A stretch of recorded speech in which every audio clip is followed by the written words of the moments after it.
Okay, in this video I'm going to show you how to create a simple 6 by 6 inch square plate with 3 lines of text, and I'm going to want to cut it out after. And again, this is a quick way to do it. There are other ways to create cutouts. This is the first tutorial that I'm going to show, and it's just a real basic, simple way. So I'm going to go up here in Vision Pro version 10. I'm going to hit File, New. Okay, I'm going to go over here. I'm going to enter my 6 by 6 over here, which is already there. I'm going to go down here, and that's all I usually do in this screen. If you want to, you can choose your material or selection here, which I'm going to be engraving plastic. So Engraver's plastic engraving is already selected here. You don't have to do that here, but if you want to, go ahead. Thickness means nothing. You can ignore that. The selected driver, if you have a 1624, this is your standard 1624 driver you will be using if you're going to do your general engraving. I'm going to click OK. I got my 6 by 6 inch sign blank. Okay. I'm going to go over to my text tools, and I'm going to click the first one in. The first one in confines me to my sign blank here. If you see the inner box here, these are my margins. So if you notice, if I type real quick, it doesn't let me go outside the margins, which is what I want in this case.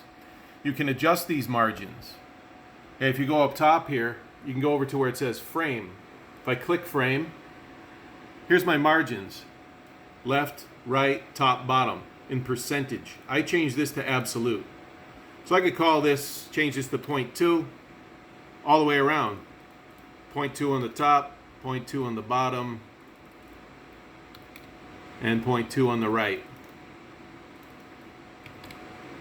Okay, close that. Now I can start typing. I don't really care much about my character heights and spacing between lines and fonts. I generally like to get the typing out of the way. So if I type in Vision, I'm going to put the phone down here for a second.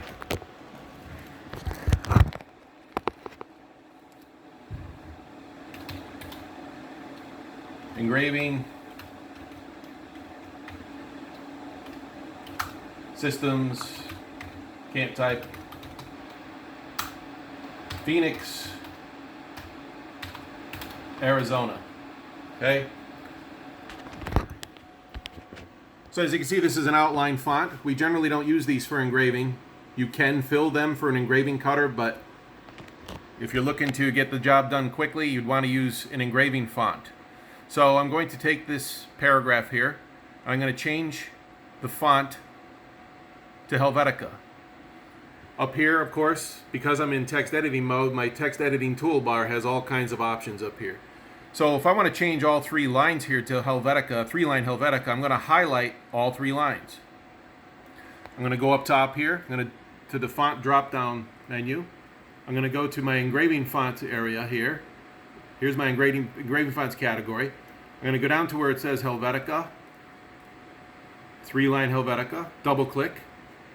There it is. Okay. As you can see, an engraving font is unique. It's got lines in the middle, so the cutter will clean out the areas of your letter.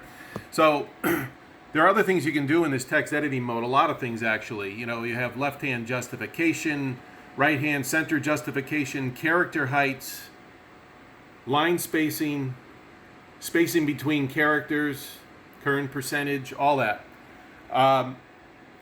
In this case here, if I want to increase the spacing between all 3 lines, between the lines here, again, I will highlight everything. And then I'll start increasing this number here that's defaulted that says 140. If I start bringing that up, you can see how my spacing changes. I got it at 171 there, and that increased the spacing quite a bit. If I want to change the letter heights, if I want to change them on all 3 lines, I can highlight all 3 lines, go up and change the letter height here. Or say I want to just make the middle line bigger for some reason. Not that I would, but I would highlight just that line. Go up here, call it 0.7 inches. Notice how Systems is now bigger. So I'm going to highlight that again, bring it back to what it was, 0.5. I can highlight, I can put italics in here. There's a whole bunch of things you can do up in this text editing screen here. I'm not going to dwell on that too much anymore here. So now that I'm done typing, I'm going to click my select tool over here to get out of text editing mode. So here's my paragraph in my 6x6. Now, you might ask, what cutter would I use? What's the proper cutter size to use to engrave this text? So what I would do, there's a way to do that in Vision Pro here. I can click the text to highlight the paragraph. Go over to this one here that says Stroke and Fill Tools. Stroke and Fill Tools. Click the first one in, says Line Style. Go up top. I want to enter a cutter size here, under here. So I have to click where it says Thick Line. And then I go in here and type in, let's try a 30 thousandths engraver, 0.030. Hard to see right here. I'm going to change my color here to black. Okay, there we are. I think that's black. Almost looks blue. And you can see that it looks like a good cutter. It's filling the text properly. If I went back in here and let's do an example, let's try a 60 thousandths cutter. 0.060. As you can see, it's very bold, too big. The letters are kind of fat. So from what I see here, a 030 is good. Now let's go the opposite way. Let's put in a 0.010. Now look at that. You can see that the text is not cleaning out on the inside of the character. So the 030 cutter is the one to use. So I'm going to go back again. Now I'm actually ready to slap down a 6x6 inch plate and engrave it in the upper left corner of my table. However, what happens if I have a 12 by 24 inch sheet of plastic in the table, which I do at the moment, and I want to just cut this out using an engraving cutter? Okay, well, the first thing I have to do is I have to draw a box around this plate so it'll cut it out. Okay, the easy way, I could go over here to my Shapes tools, click a square, draw a square on the screen, call it 6x6, and center it in the middle of the plate and engrave it. But I'm not going to do it that way. I'm going to do it an easier way. I'm going to go to the layout window up top, go down to where it says plate frame down here, third from the bottom, click that. Now it just drew a square box the same size as my sign blank automatically, a 6x6. So the next thing I want to do with this 6x6 square is I want to change it to a different color than my text. My text is black. I don't want the box to be black, because if the box is black, when I send the job, it's going to engrave the text and the box. I want to be able to change the cutter. So changing colors is the best way to do it, and that allows you to differentiate things on the screen. So right now, with this box over here selected, okay, I'm going to get onto my color palette and click blue. Okay, so now I have the square around that I'm going to cut my material out of. One last step before we actually engrave. I don't want to engrave this square as it is in this position, because it's right on the left-hand edge and top edge, right where the rulers are in my table. So I need some spacing here between the box and the edge of my table on the top and the left. So the easiest way, probably the only way at this point, is to increase my sign blank size. So if I go to this icon here, I can quickly go to my plate size, add a 1/2 inch to each dimension, so 6.5 by 6.5. Click OK. Now I can grab the center handle here, my mouse, and drag the box and text down and to the right.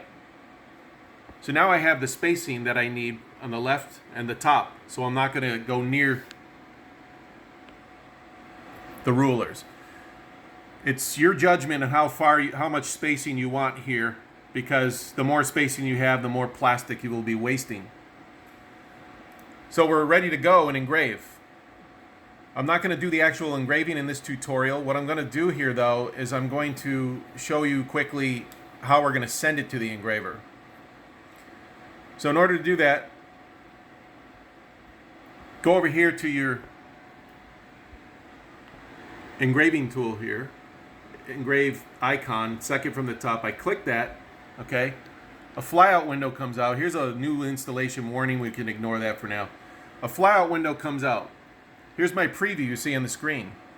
Now, if I go to the very end here and click engrave, it's going to send the whole entire job, which I don't want to do. It's going to send the whole entire job and engrave the text and the box. I just want to send the text. So in order to do that, we go over here to where it says filter by color. So we click that. We go over here. What color do I want to engrave first? Well, I want to engrave black right here because my text is black. You generally engrave your text before you cut it out. So I choose black, and then I choose my material, what I'm going to be using to cut. What material selection that is. Materials plastic and engraver's plastic engraving. So that's fine. Then I click select. There's my preview. Notice there's no blue box around it anymore. I go over here. I send it off. And off it goes to the engraver. Okay? So imagine the system going out and engraving my text. Once the text is done, it goes back home. Now what I'm going to do is change my cutter to the cutter I'm going to use for cutting the plastic out. I'm going to adjust my depth accordingly, and that's going to be in the next tutorial. But once I change the cutter and adjust the depth accordingly, then I'm going to choose what color I want to send next, and that's going to be blue right here, which is already there by default. If I drop down the window, notice how the black is X'd out now. It's shows that it was already sent. That's all it's telling you. So I got the blue here, and then I'm going to go down here. Because you're cutting plastic out, you might want to slow down the system, the engraving speed, and maybe increase the RPM a little bit. So in order to do that, they have a setting here. It's called Engraver's Plastic Cutting. So that's what I'll choose. What that does is it slows the engraving speed down a little bit and increases the RPM because you're engraving deeper. So then I'm going to hit engrave to that one, and off it goes. So that's it for this simple tutorial. I'm going to send or create another tutorial that shows multiple plates where you want to do a bunch of plates at once, engrave all the text, and then cut them all out. So this video's done.